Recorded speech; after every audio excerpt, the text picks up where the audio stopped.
The memory of Michelle Lang is still strong in the Calgary Herald newsroom. The award-winning journalist was killed while reporting in Afghanistan in December 2009.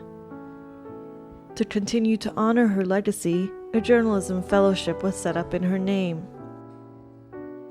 The fellowship awards a young journalist the opportunity to spend 6 months working for Postmedia News in Ottawa and 6 months at the Calgary Herald, where Michelle was based. While reporting daily news, the fellow also spends the year working on a special project, exploring an issue of social significance that is inspired by Michelle's own portfolio of work.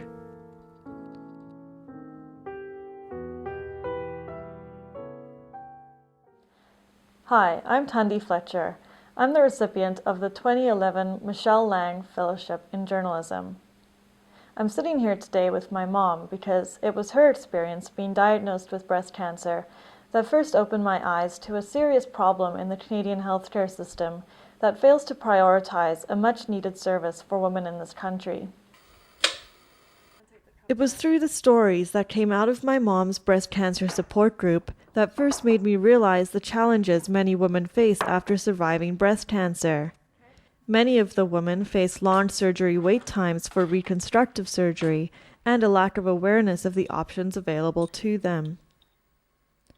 After I wrote and filmed this series, my mom also underwent her first reconstructive surgery. In this conversation, she talks about her diagnosis and what it is like living with the scars of a mastectomy. How did you first discover that something seemed wrong, something just wasn't quite right? I actually did not realize once in the bath.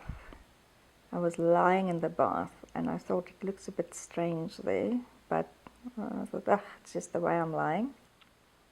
I really didn't think much of it.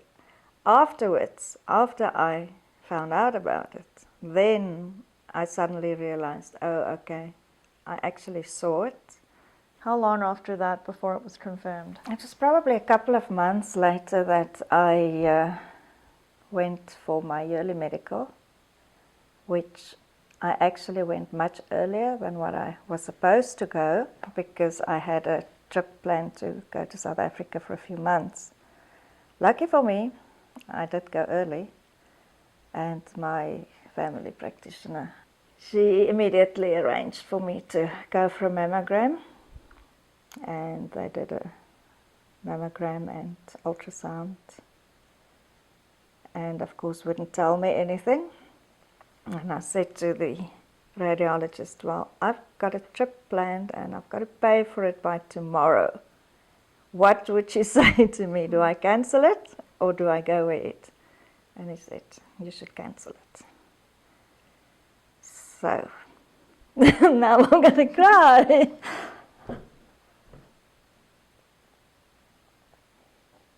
Of course, it took a few days for the result to get to my doctor. And she phoned me with the result. And of course, by then, I basically knew already. As part of her treatment, my mom had chemotherapy, radiation, a lumpectomy, and 2 mastectomies. How does living for 4 years without your breasts affect you emotionally? Absolutely awful. You don't look at yourself ever, and you don't want anybody else to look at you. It's really bad. You wear prosthesis if you want to. It's not uncomfortable, but it's heavy. And I mean, it's just to make your clothes look better. It doesn't make you feel better. You just basically go into depression, I guess. You don't always know it.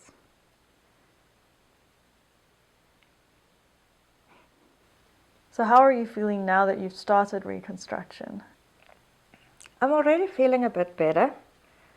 I can go without prosthesis and my clothes look a bit better, and I'm just quite happy even with the little bit that I've got at the moment, and I tend to show everybody. Everybody who wants to look is welcome to look.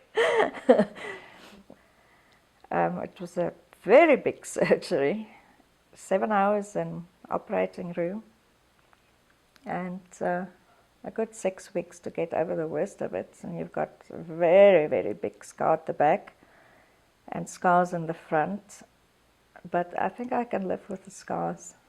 That's not so bad to me. I just want to look more normal and have something in front.